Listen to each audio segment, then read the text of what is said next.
Jadi para muslimat yang dikasihi sekalian, sekarang kita tengoklah umur kita masing-masing, kita berada pada fasa yang mana, dan insya-Allah kita akan buka buku Ya Allah kini tiba-tiba kini saya telah tua. Buku ini terbahagi kepada 7 bab.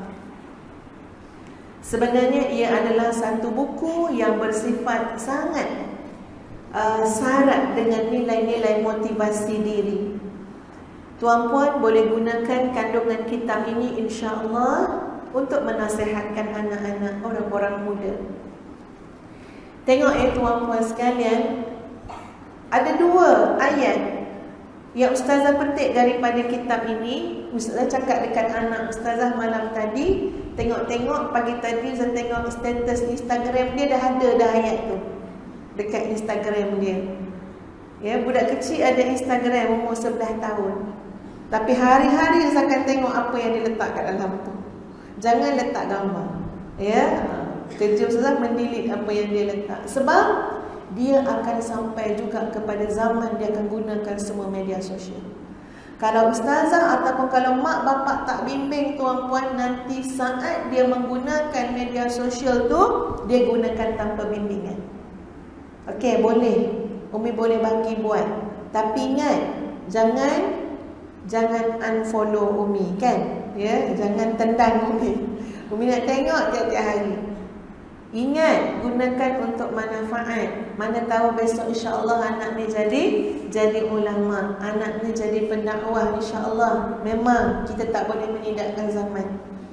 Malam tadi saya sebut 2 ayat. Ayat tu ada kat sini saya ambil 2 kata-kata lah. Pertama, jangan fikir untuk jadi orang yang berjaya. Sebaliknya berfikirlah untuk menjadikan orang lain berjaya. Beza Orang yang hanya fikir untuk jadikan diri dia berjaya, dengan orang yang berfikir untuk menjadikan sekeliling dia adalah orang-orang yang berjaya. Kerana saat kita berfikir dan bertindak untuk menjadikan orang-orang lain yang berjaya, ketika itu kita adalah pemimpin. Tengok balik pada ayat doa yang kita baca dalam surah Furqan. Allah sebut, Rabbana hab lana min azwajina wa dhurriyyatina qurrata a'yun waj'alna lil muttaqina imama. Ada tak perkataan pemimpin? Wahai Tuhan kami, jadikanlah pasangan-pasangan kami, anak-anak keturunan kami qurrata a'yun, penyejuk hati kami. Waj'alna lil muttaqina imama, dan jadikanlah kami bagi sekalian orang-orang yang bertakwa sebagai pemimpin. Seakan-akannya tuan-puan sekalian nak tunjuk kat sini apa dia?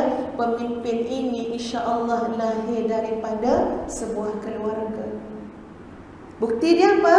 Itu doa tentang keluarga, itu doa tentang pasangan, itu doa tentang zuriat keturunan. Tapi hebatnya doa itu lebih-lebih lagi tuan-puan sekalian, Allah firmankan waj'alna lil muttaqina imama. Hala 7 dan hujung jatuhnya adalah anak-anak zuriat pasangan kita akan menjadi pemimpin, memberi pengaruh kepada persekitarannya.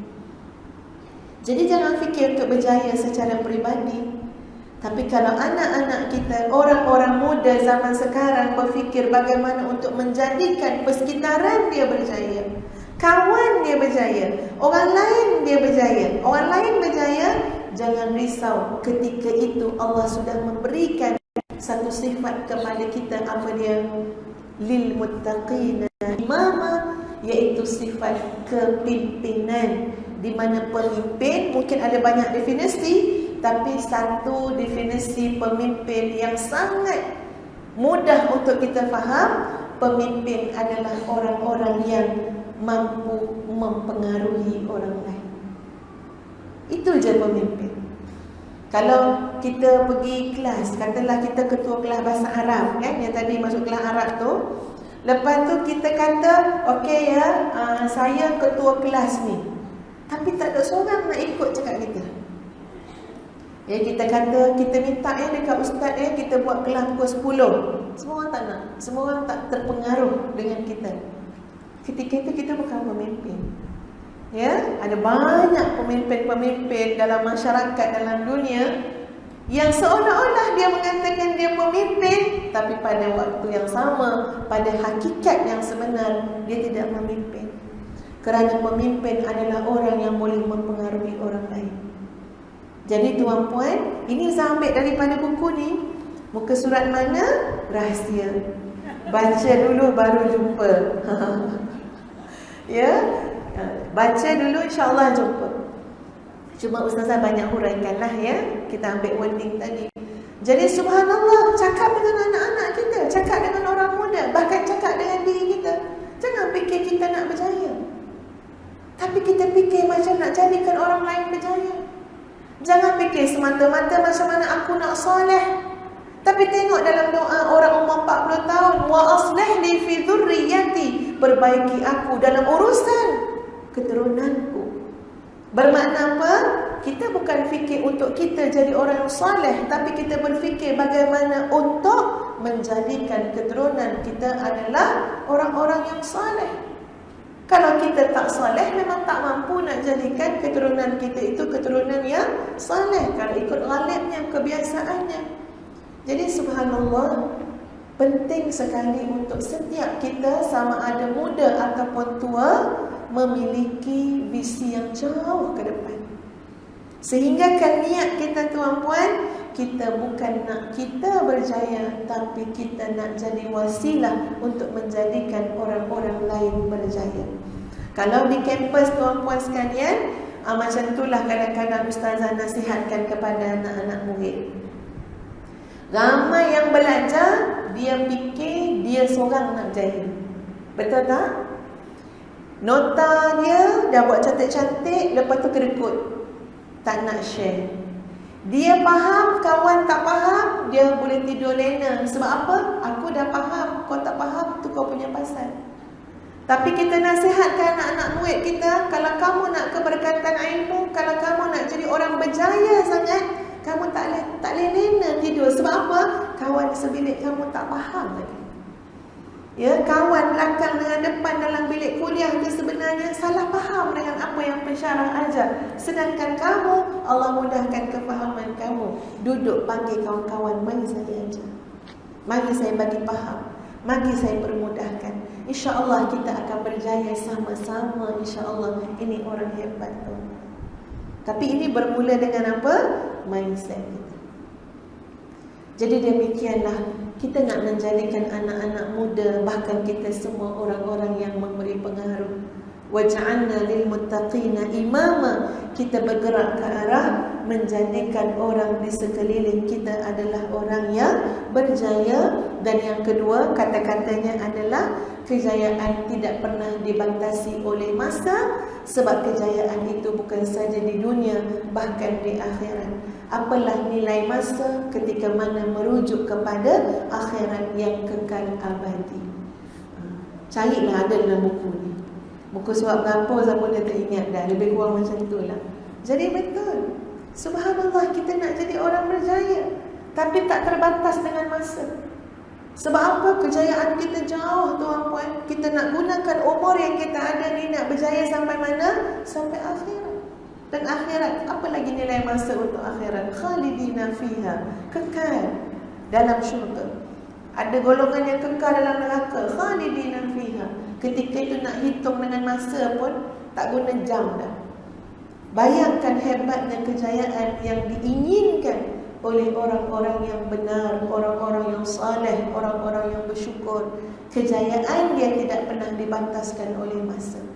Walaupun mungkin usia kita 50 tahun sekarang, 60 tahun sekarang, tapi kita tak berkejarlah dengan masa. Kenapa? Tak apa. Batas kejayaan yang kita nak tu sangat jauh.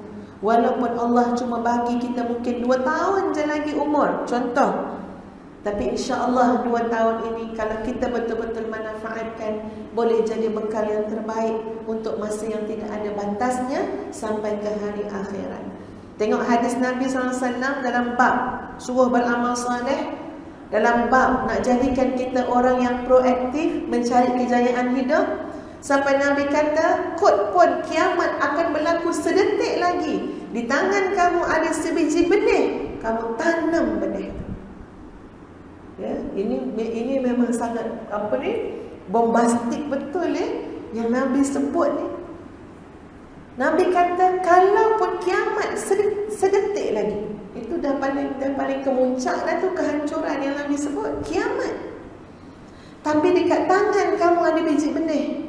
Tak kira lah benih apa pun. Ya, maknanya kalau tanam tu biasa benih tu boleh hidup, boleh berbuah, boleh bagi manfaat. Kalau tak pada anak cucu kita pun, manfaat pada burung, manfaat pada binatang. Buah-buah yang kita tanam, tengok Islam kata apa yang Nabi sebut dalam hadis, walaupun sesaat lagi kiamat, di tangan kamu ada sebutir benih, kamu harus tanam benih itu.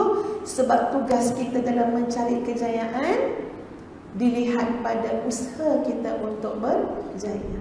Soal lepas tanam tu kiamat hancur segala-galanya, itu bukan lagi sesuatu yang merugikan kita. Sebab ketika mana kita tanam benih tersebut, insya-Allah ia akan jadi bekal yang terbaik di dunia dan di akhirat. Ini konsep yang ditanam oleh Islam untuk menjadikan kita manusia yang sangat menghargai umur. Tak kira muda atau tua, selama mana belum nyawa sampai dekat kerongkong ni tuan-puan, kita masih ada kesempatan, insya-Allah. Boleh dapat yang dua tadi kan, ya, kata-kata hikmah lah kononnya, ya, yang Ustazah petik pun daripada kitab ini juga. Sebab itu saya katakan buku ini bagus dari sudut motivasi kepada orang muda, ya, dan juga untuk kita semualah yang telah melepasi usia 40 tahun, untuk kita melihat balik masa muda kita supaya kita boleh buat yang lebih baik pada masa sekarang dan akan datang.